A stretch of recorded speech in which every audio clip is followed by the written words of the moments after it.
Good evening, everybody. Welcome down to Contychat. If you're wondering why am I saluting you, well, it is necessary right now as we speak to our guests who are joining us right now in the studio. But of course, I'm not going to bring them on just as yet. I'm going to bring them on in about 1 minute from now, alright? So remember to check out our previous episodes on RTM Click. The application is actually very necessary for you to actually find out what have we been up to and what are we going to be up to in the future. Now, coming back on today's show, it's going to be interesting. Now, we just celebrate Hari Merdeka, 66 Independence Day of Malaysia. It's a celebration for all, right? And also, it is a celebration to our civil servants who literally, go up front, fighting crimes, protecting the country. Now, these brave men and women put their lives on the line every single day, on duty, off duty as well, leaving behind comfort of their family to protect and once again serve their country. Who?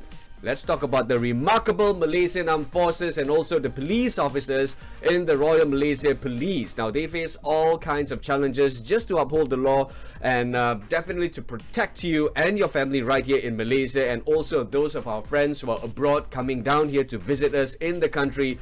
Now, their stories definitely are a statement and also a testament to the extraordinary devotion and resilience that those who selflessly serve Malaysia. So without further ado, let's welcome our wonderful guests in the studio who will be talking about sacrificing for the nation. We have Sergeant Sang Eng Su, who is a flight sergeant from TUDM, who is a veteran as well. Welcome, Che. Thank you. Awesomeness. And also we've got Senior Assistant Commissioner Bae Eng Lai, Head of Crime Prevention and Community Safety Department, Kuala Lumpur Contingent Police Headquarters. Welcome to the show, Tuan. Thank you, Redden. Okay, so how y'all feeling today? Cool? Very fine. We've got one from PDRM, one from TUDM as well. Well, it's not really any difference, I would say, or there is a difference that, you are from the army and I'm actually from the police force. Do you feel that? No? Come, anyone? Not really, yeah? No. It's like any difference. See, We are that's- all with one aim. Yeah, Defend serving the country. nation. Exactly. I simply had to put it out there. But anyways, sir and Che, welcome down to the show once again. Now, I have to ask you, before everything else all started, let's start with Che.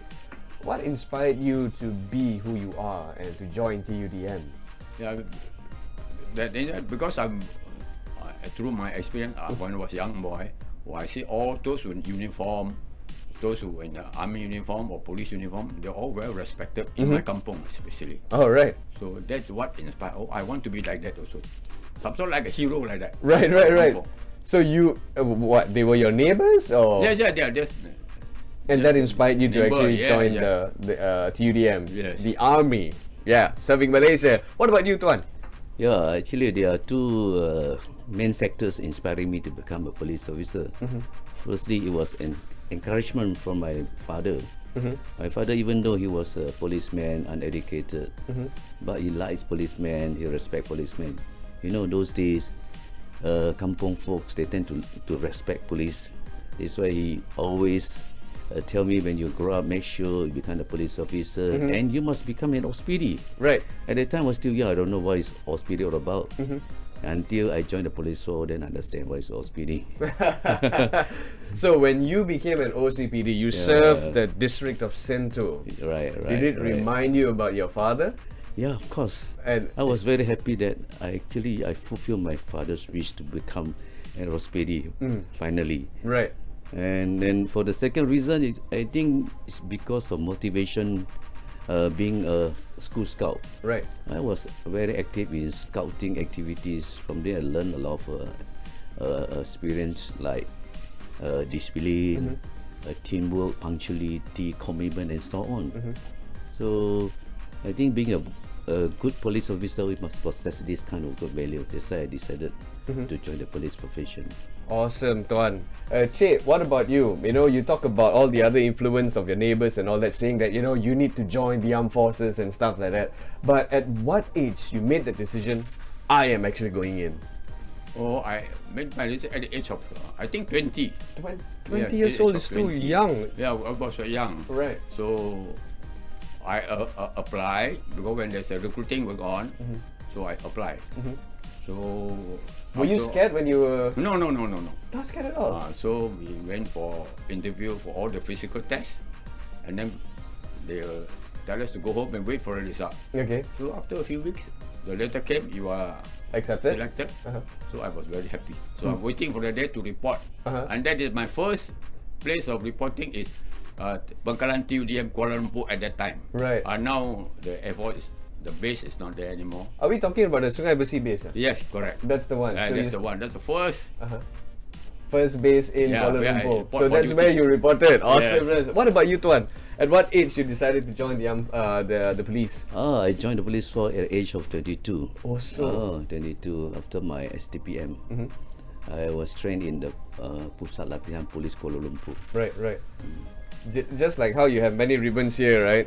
My STPM also got many colors also. I didn't go anywhere with that one. But anyways, well, it's a good story. You joined when you were 22 years old. You joined when you were 20 years old.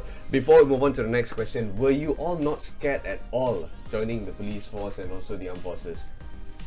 No, Not definitely at all. No, you're not scared at all. I'm not scared at all. What about you? I'm Tuan? not, but I was so excited. Everybody got so excited. What about the trainings? People would say, we are not going to survive the training the police is going to give you, the army is going to give you, and you all didn't even think about that? No. What? No. Hard no from both of y'all. Okay, that's why y'all are there. I'm here lah. Let me just put that one. Now, how do you feel about your role, contributing to the police and also to the armed forces? We start with you, Tuan. Okay, I've been in the force for 37 years. I think I've succeeded to perform my duty as a good police officer, I would say. In the police force, there are 5 fundamental rules. Right. It's all stated under Section 3, Bracket 3 of the Police Act 1967. Firstly is maintenance of law and order. And then secondly is preservation of peace and security of Malaysia. Right. And thirdly is prevention and detection of crime. And number 4 is apprehension and prosecution of offenders. Right. And lastly is the collection of security intelligence. So with all these five fundamental rules, I've done it well. And throughout my 37 years of service, as I said just now, I've solved many cases, whether it is property crime or violent crime. People are more scared or fear about this violent crime because it is so traumatizing. Yes. Such as murder, rape, robbery, hijacking, and so on. But I'm proud to say I've managed to solve many cases of this kind and brought all the criminal to face the justice. Do you remember the first time when you were exposed to this kind of crime, and how did you go back and sleep? My first exposure was a murder case. Oh, I went to see the dead body. I was so scared, shivering. right, When I reported to my OSPD, right, I can't even speak a word through the phone right, during the right. time. And slowly I get to it. Even I went for the post-mortem to see the body being cut by the pathologist. Yeah. I didn't scare at all. Okay. And that does not build up overnight, right? No, yeah. Yeah, it has to. Definitely. You have to face your fear. Yeah. Unfortunately, that comes with the job. Thank you, Yes. Tuan, so much for actually sharing with us that one. What about you, Che? I think I shall start with just a first entry into the ATM. I Can. think. So I was very happy when I received the letter, as I said earlier. Right. So I happily dress up, report for duty. Then we were given the certain block to stay, and for the first 6 months we were given basic physical training. Right. And that put me in a very good state. You see, now I'm 83 years old. Awesomeness. You're more fitter than I am. Confirm. Okay. So, and they give us training on first 6 months is basic. After Right. that, we go for elementary technical training. Also held at the TUDM base in Kuala Lumpur. Right. So after a few months, then we are told to do practical training. So my first experience with any aircraft which I ever seen is the known as Twin Pioneer. Right. At that time. Okay. So we were given this technical training, and our main job is to make sure that the aircraft are available for flight at any time. When you said that you were a person of technicalities serving the armed forces, right?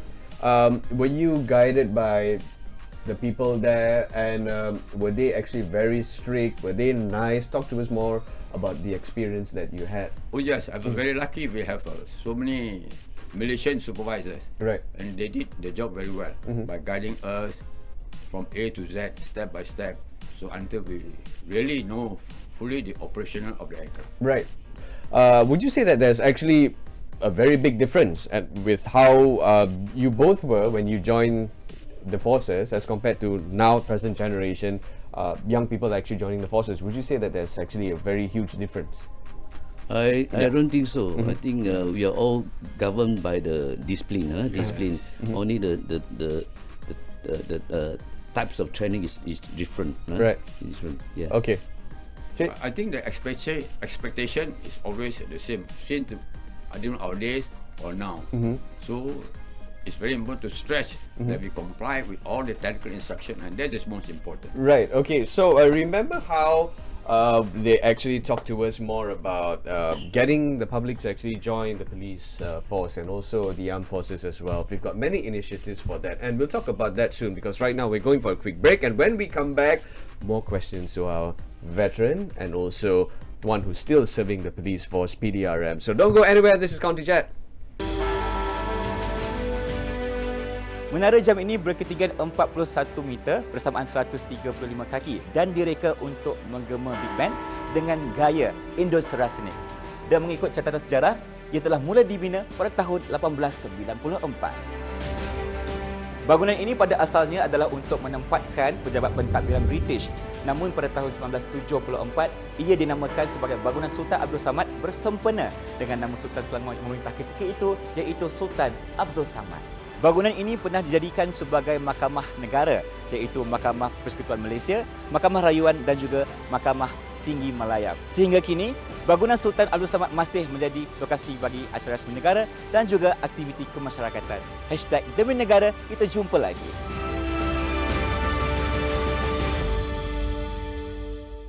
Yo, welcome back to Contychat. So right now we're talking to two gentlemen in the studio who represent all the brave men and women out there who protect our country. When we talk about getting the young people to actually join the armed forces, okay, truth be told, the armed forces and PDRM as well, their images have been tainted to a certain extent, right? So people will say, good cop, bad cop, those kind of stuff. You join the police and, not so good. And also the armed forces, why would you want to join them? Because you'll be separated from their families.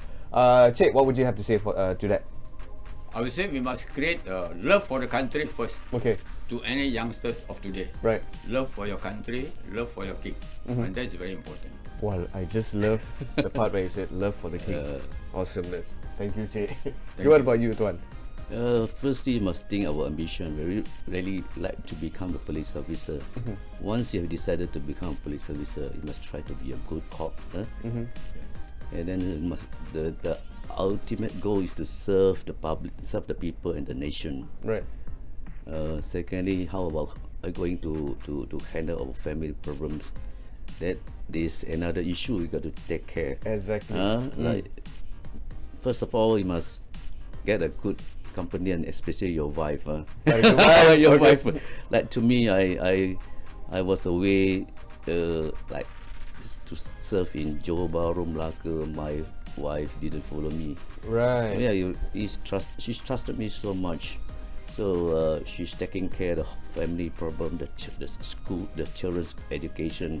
So I can focus my work towards the police force. There's the balance. There's balance. That's why you got to find a balance. Good. Gotta find a good wife, man.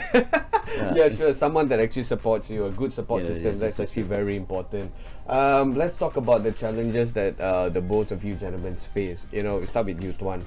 Was there any part of your journey towards becoming who you are today made you felt that you just really wanted to walk away from your duties?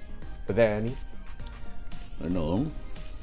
I'm proud to serve in the police force for almost 37 years. I'm going to retire soon, next year in January, 15th of January. Right. I'm very proud, proud as what I am now. Throughout my journey, I've solved, as I said earlier, I've solved many cases. when I was Penang, I served as a CID chief. Right. I solved 2 murder cases in 6 hours. 2 murder cases Two in murders 6 hours. Yes. The murder. I mean the culprit was Indian. A few Indian thugs. They just stabbed the Bangladeshi worker at the roadside. The first murder case took place in somewhere in Bukit Bertajam, and then they came over to my district, Sungai Bakar or Nibong Tebau. They conducted or committed another crime. So from there I conducted investigation. Firstly I didn't know, I thought there was only one case. Right. Then within 3 hours I arrested the suspect, and then I do follow up, and then arrest few more in Bukit Bertajam. Then I found out actually they have committed 2 murder cases. So I was very proud of that case. Right. So other than that, when I served at Hospital Centre, so we have a very good team. I say teamwork is very important. We solve almost every major or high profile cases. We cannot be working silo. The teamwork, the collective work is very important. That's great. So that means absolutely no chances of leaving the force and walking away. What about you, Jay? Agree. Sometimes we do have stress. We face the stress because we have to complete within the scheduled flight time. Exactly. So that is always a problem, right? Please settle the case before this, before that. Because sometimes suddenly you discover something else which you don't expect. Right. So that will be the extra time, and that make us some stress. So we try all our best. So with the cooperation of all the supervisors and all the technical officers, right, we still complete it all within time. Right. And after that, we are very happy. So the stress will just disappear. Nice. Jay, what would you say would be your proudest achievement joining TUDM? Our proudest achievement is, as I said, make sure that the aircraft is ready for flight anytime. Good emotional, bad emotional. Yeah, we're talking about emotions right now. Obviously, when something good happens, you feel, like, okay, you know what, you want happy. more. Yeah. But let's talk about the bad one. How did you pick yourself up when you are faced with this kind of obstacles where you're just angry, upset, and whatnot? How did you manage to overcome it, and what did you do? Yeah, as I said just now, the boss is always right. You've been scolded. You have to take it. You have to take it. I have been scolded by my boss during the meeting, but I didn't fight with him. I just take it. I say, sorry sir, I try to improve myself. That's good. The boss after that, he commented, now this officer very positive. I scolded him, he didn't keep into his mind, and then he performed, improve himself. That's the way. Being a subordinate, you got to respect the boss. Right. So you have faced many obstacles, but many, you just many. have to just take it in and prove yourselves worthy. Yeah. Right? Yeah. Che, what about you? Yes, sometimes we do face some emotional, stress like that. For example, how come my next room friend already promoted, why I'm not? Right. See, that is the question. I do equally well as him. Okay. I'm punctual, I'm very disciplined. Right. So why that I'm left behind? Right. And I still had the crave to serve the best that what I have. And yet not being and my expectation is not being fulfilled. Right. So that is sometimes the emotional stress. But then think of it the other way, I must think of a bigger picture. Exactly. Yeah. Exactly. What to me, I'm just a part or one small dot in the whole picture. So therefore, I just decided. Coming back to the kind of work that you do, sir, alright, Che and also Tuan, pressing issues in Malaysia lah. Okay, from get the perspective of armed forces and also PDRM right now, 2023, right?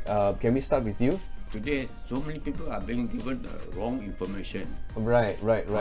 About armed forces, about about everything. Correct. That affect our life. Correct. So I think the way I see it is because we have lack of power of united as one nation. Yeah. Right. Now there are many people around the street everywhere. Right. Talking of the importance of your own self only. Right. Importance of your own race only. Right. Why not we all have one, just like what the Malay say, seya sekata. That will be very important. So why not we united as one? Right. And we are known as Malaysian. Right. Because our country is known as Malaysia. Yeah. So I think the concern us is that this unity among all the races. Thank you so much for bringing that up, sir. Thank you so Thank much. you. What about you, Tuan? I think that currently the two what you call the pressing issue being faced by PDRM, there are two. One is the online scam. See, online scam every day people being easily cheated, and the losses is quite huge. Right. Thousands people money being siphoned by the scammers. To address this issue, the government has set up one center, task force, call Yes. it National Scam Response Center, NSRC, NSRC, whereby you can call hotline 997 Yeah. to stop the transaction, the illegal transaction especially. So I hope people, when you feel that you have been cheated or become the victim of scam, quickly call this hotline.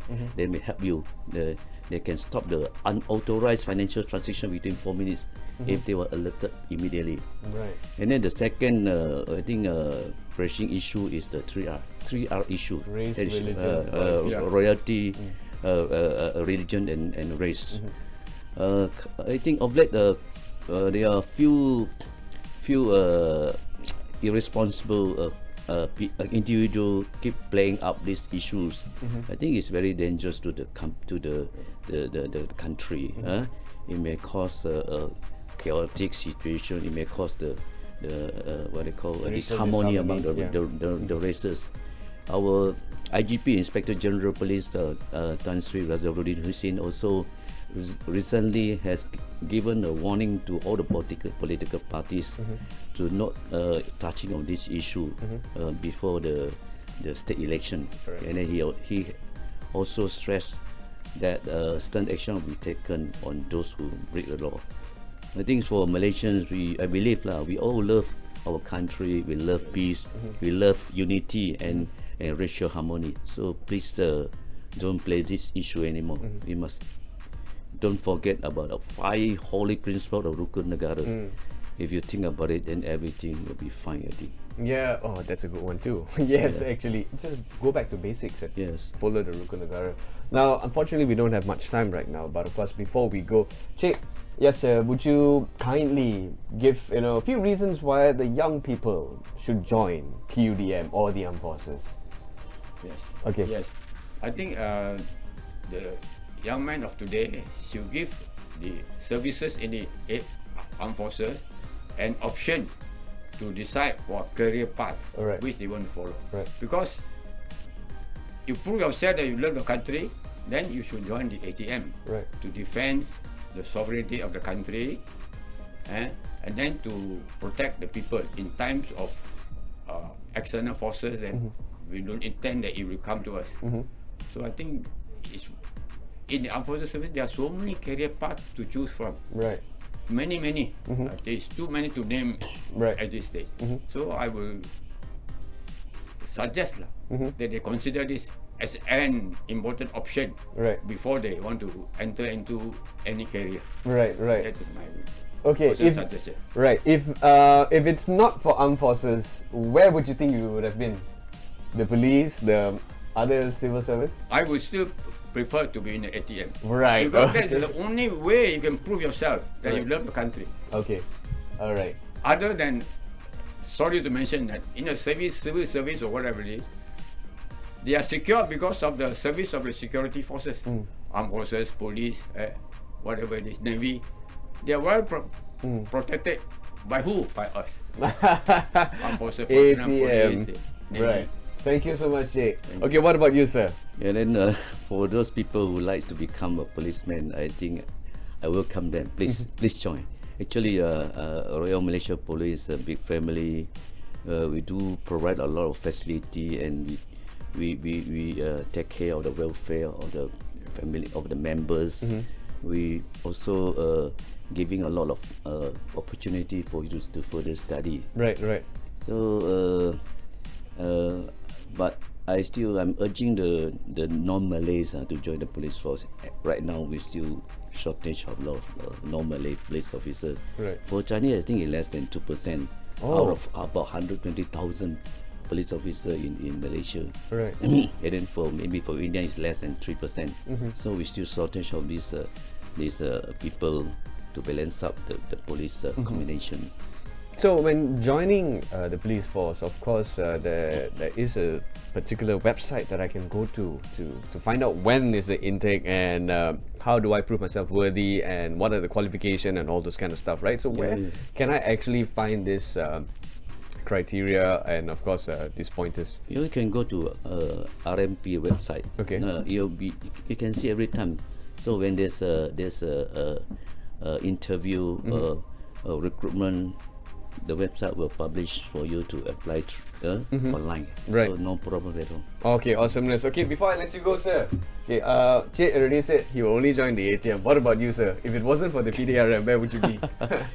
Actually, I applied twice to become a police officer. First time I failed, second time I succeed. Okay. If I couldn't be a police officer, I would join the business line. All right, you know what? Okay, we have to wrap things up right now. First and foremost, thank you so much, Thank you Cik, very much. for actually being here, and thank you so much for your contribution towards our nation. You know, when you were serving, and right now as you serve also as well. Because I'm sure if they were to call you to serve the country again, you will be there. Yes, I'm very sure. definitely. And also, thank you so much, Tuan, for actually being here, for actually Thank you. spearheading towards fighting crime in the country, because it's not very easy to fight crimes right now. You have the traditional way of criminal activities, and right now you have the new way, which is definitely internet.